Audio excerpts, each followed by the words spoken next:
Hi Beth, thank you for agreeing to be a guest on the Piscari Insights series. We really appreciate it. No problem whatsoever. I'm delighted to be here. Thank you. So before we start, just could you introduce yourself please to the audience? Yes, my name is Beth Lewis. I'm Head of Client Services at Appraise. Appraise is a client relationships, it is a company that monitors and sort of evaluates client agency relationships. Perfect. And do you do that from the brand side or from the supplier side? We do it from both. So our clients could be, they could be agencies, they could also be clients. But we tend to regard both sides as being of equal importance because of the sort of impact that each can have on the other's performance. Exactly. Perfect. So let's get into we've got kind of 3 questions or 4 questions that we kind of thought about in advance. So kind of straight away, I mean, instinctively, I'm sure that everyone would agree that, you know, agencies and brands would agree that improving agency-client relationships is a good thing. However, I think experience tells us all that that isn't always the case. What are some of the underlying root causes that sit behind the obvious signs that that relationship isn't working? I actually took this question as 4 different questions. So first of all, your point about sort of this isn't always the case, about whether or not mending client-agency relationships isn't always a good thing. I'd actually probably disagree with you there, particularly if you look at it from the angle of the amount of time and effort that goes into replacement of an agency. After all the investment on both sides in terms of resource, but also in time, you know, having that vested knowledge, you know, on each side is really useful. And you know, we always say that the cost of replacement is significantly higher than the cost of repair. So absolutely right. We've seen some relationships where scores have been extremely low, but invariably we see them bounce back. Very good. And what are kind of some of the kind of underlying root causes? Why do relationships break down? I think a lot of it's down to the question of, well, there are many different reasons, but for example, the agency might have been imposed on the client. It may be part of a global solution, and there can be some natural reticence to work well together. The feeling that this isn't our agency. Because let's face it, you know, I've come from an agency background in the past. Yeah, I've been agency as well as procurement, as well as a marketing person, and all the global agencies have strengths and weaknesses. You know, everybody would accept that. So if you've got a global agency relationship, there are going to be some markets that could potentially feel shortchanged because they've got, you know, it's not the strength. That agency is not, you know, one of the strongest in their marketplace. So that could be one of them.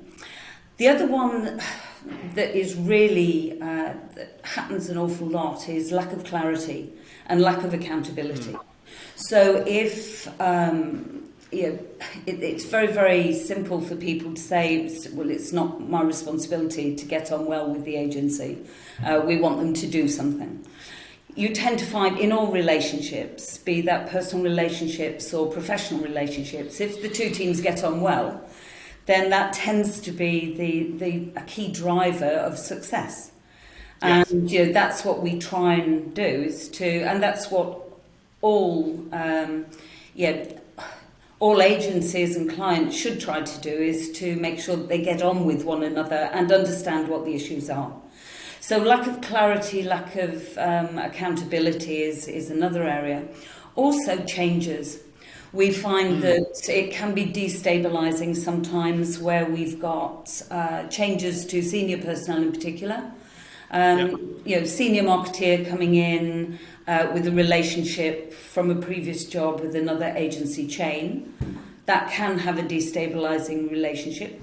I have to say it's very rare, but that can also sort of cause issues. But I think one of the key ones is communication or lack of it. If people shut down, If people stop communicating, then it's very difficult to get that relationship dynamic working, because people are a lot better when they communicate. We're social animals, even in a professional setting. And then finally, it's no measurement, so lack of awareness. Something could fall down because people don't actually know there's a problem. And if you're not measuring it, you've got nothing to measure it against. It tends to be then very subjective. And you get comments like, well, the agency are rubbish. I want to get rid of the agency. I want to pitch the business. Or the client's rubbish, because it happens on both sides. So if you're not actually checking and measuring it, if you're not measuring it, you can't control it, you can't improve it. Exactly. I mean, so interesting. Across those kind of like key potential root causes, is there a common theme where you see time and time again one thing tends to stand out? No, it's really bizarre. And we find that all relationships are different. I mean, one of the questions you asked there was, what are the obvious signs? That there aren't obvious signs at all.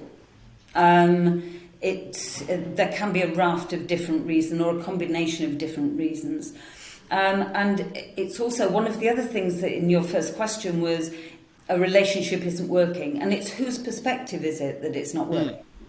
Because, we do have quite a few clients where the agency appointment has been done with a very heavy procurement involvement. I was responsible for doing it in the past as well. So, I understand that totally, but it needs to be how it works. It has to work, first of all, for the people that are talking on a day-to-day. So the relationship has to be owned by marketing and by the agency. Procurement have a role, but the point is that procurement have a different role, and they have a vested interest to show that the appointment they've made is working. But at the same time, we're in a situation whereby it's the marketeers and the agencies that have to work together, and they have to have that trust. And it has to also be very, very clear what the scope of work is. So because scope creep, we find, tends to be one of the biggest niggles that we're finding, particularly during COVID, because everybody has been mucking in, trying to make sure that everyone's working well together and going the extra mile. But scope creep has an impact then on agency resources. And you get burnout at one end. You get burnout at both ends, because everybody's always on, because they've not been doing the commute. They've been working from home, so that's an extra at least 2 hours a day that people are working, and probably longer than that, because everybody knows where you are. If you're in lockdown, you're at home, so you should be available, kind of thing. And so the three things that we've found during COVID that are important are increased communication on a regular basis, scope creep, making sure that scope creep doesn't happen, or keeping a check on it to make sure that the agency resource is something that they can plan for, but also make sure that they provide the adequate resource. And the other one is timing and process, because with this always-on attitude, people have thought, okay, well, I can do things short term because I know they're there, so they'll give me an answer. But they may be also giving an answer to somebody else, another part of the team. They may be working on another project. So those are the three areas that I think we've found across our client base that have been the three areas that have put more pressure on relationships. Very good. So if we move on now to kind of like mid-flight, so if an agency-client relationship's broken down mid-flight, and I think we've all kind of been there where things go wrong partway through, what do you recommend they do about it? I've got a challenge, first of all, there. The term mid-flight. Mid-flight. That takes me back to my procurement days, that we had to do a review every 3 years. Because we've got some evaluations, some clients that we are evaluating, that we're in our 20th year of evaluating that relationship. And if you're regularly evaluating, if you're regularly checking the health of the evaluation of the relationship and making sure it stays on track, why would you change it? And it's sometimes that's what I mean about isn't working from whose perspective. From a procurement perspective, very often it's we'll give you a 3-year deal and then we'll review at the end of the 3 years. In some cases, with some clients, it's an automatic pitch after 3 years. That can be disruptive on both sides, as I mentioned earlier, particularly from a timing resource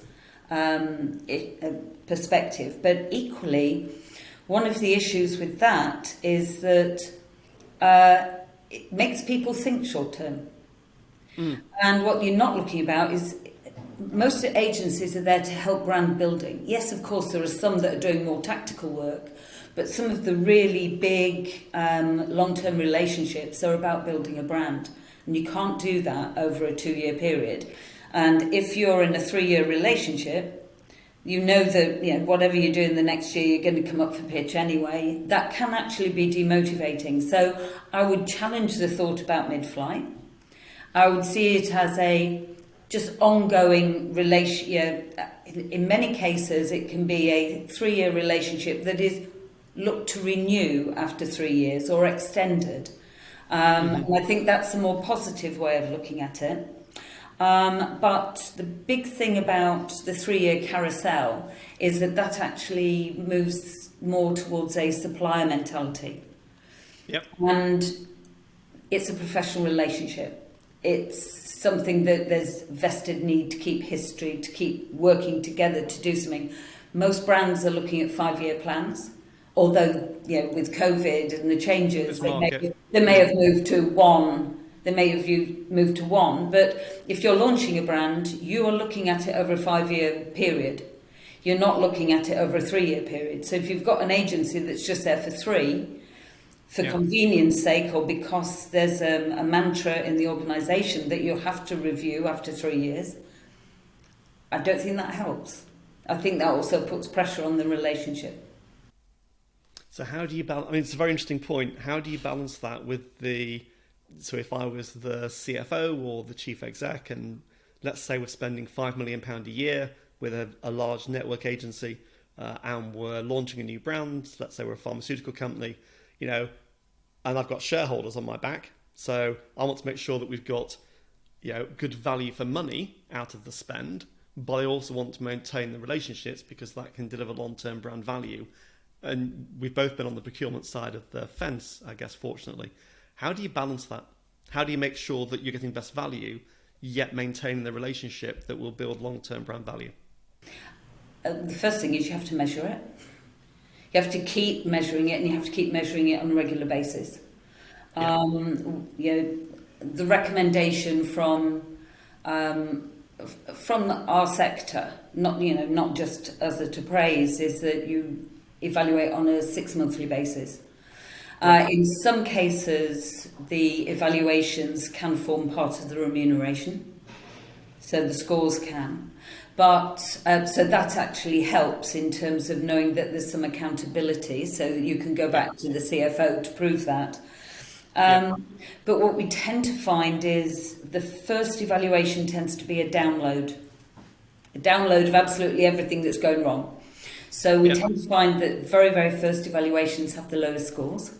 And so you should always look at that in comparison to other first round scores, rather than looking at across the whole cohort of an industry.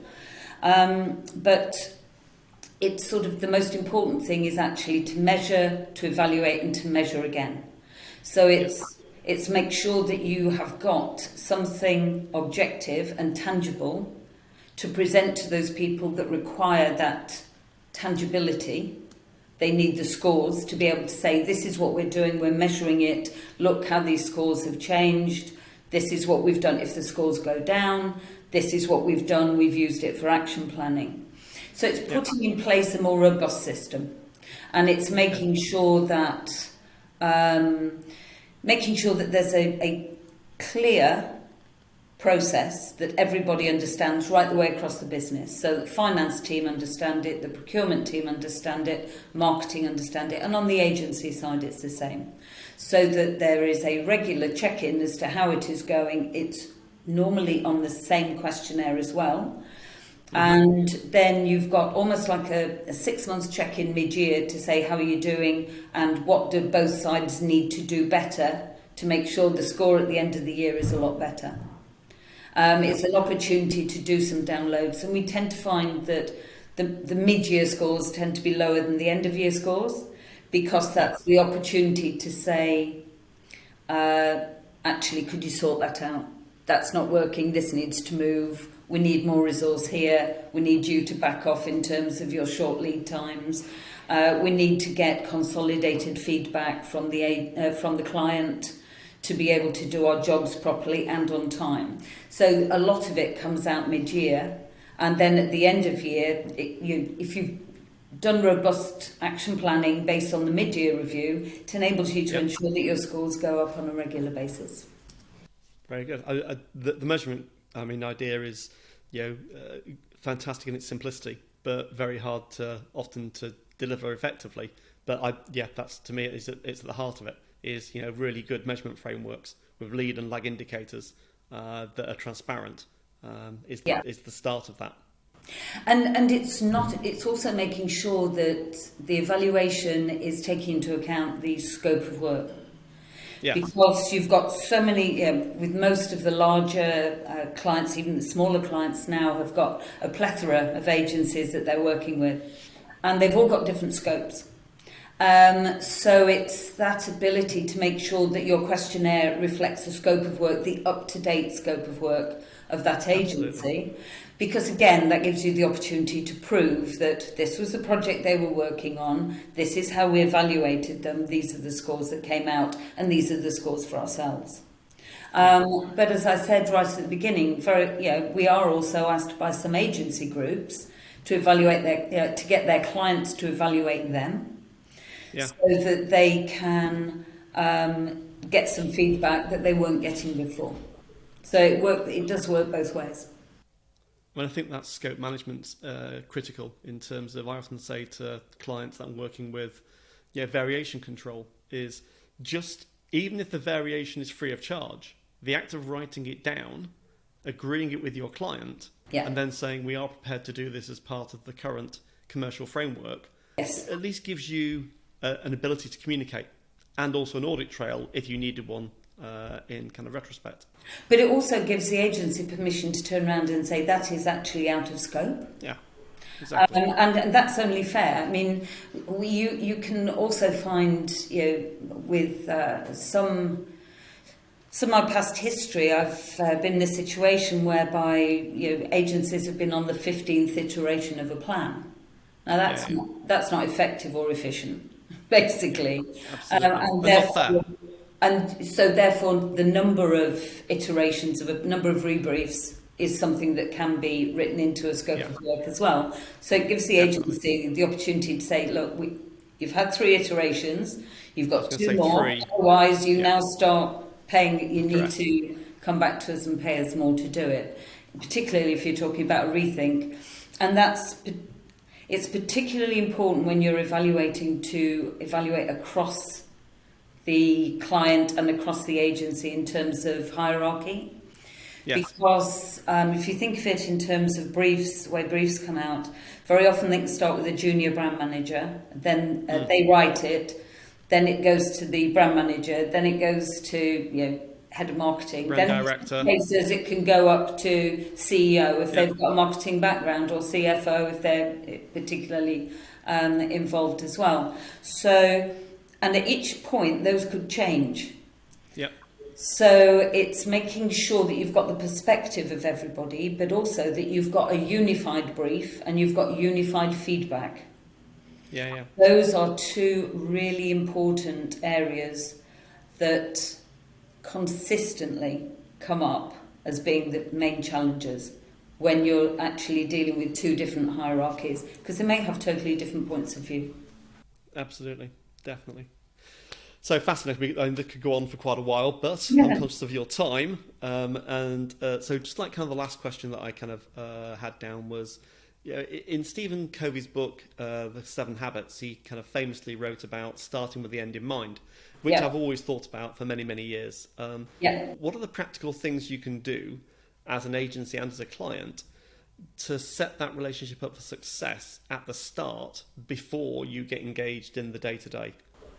First thing is discuss what success looks like. What does each side think success is? So to make sure that everybody's expectation is the same. Yeah. Because it's like innovation. Innovation is a word that's bandied about quite a lot, and we want you to be more innovative. But what does innovative look like? What does that mean? Exactly. Yeah. What does it look like to any particular client? And it may be different to a junior brand manager than to a CMO or whatever.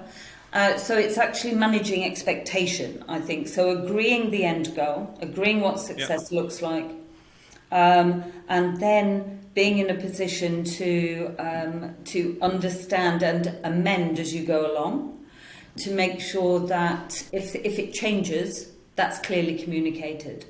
I think I've got five major points that I've written down here. The first one is a clear, unambiguous scope and process. Yep. Clarity is absolutely key. And that should be shared at all levels across both organisations. Strong communications, making sure that there is strong and regular communications, and particularly updating where these, when things change, making sure that's clearly communicated and communicated to everybody, because it could impact a whole raft of different projects. The third one is collaboration. So be prepared to be collaborative. Work together to find the best solution. Because sometimes an idea can come from a client that an agency can work on and go, "Ooh, hang on, like that. Let's go off and sort of look at that," or just a passing comment or a key sort of an insight that's just come in from research, or whatever, can actually stimulate that innovation. The fourth is be prepared to flex, and particularly during COVID, it's been really important to make sure that everybody's agile and prepared to do things differently. And for quite a few of our global clients, we've looked at specifically a discipline called working under COVID-19. And we've put questions in there that are all about agility, flexibility, resilience, etc. And being able to flex. What we've seen is that the scores for those working under COVID, in some cases, exceed the scores for the ordinary relationship, because people are doing extraordinary things on both sides to actually make sure the businesses keep going. But the final one is honesty and trust. You have to trust one another. And if you're in a relationship where the trust has gone, it's much harder to build it back. Yeah.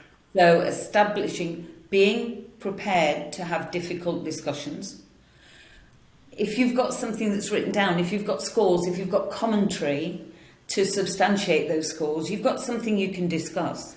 And one of the most satisfying things for me is when I sit in a client meeting that I know is going to be difficult because the scores have gone down, and there's a lot of commentary in there that is a little bit hairy.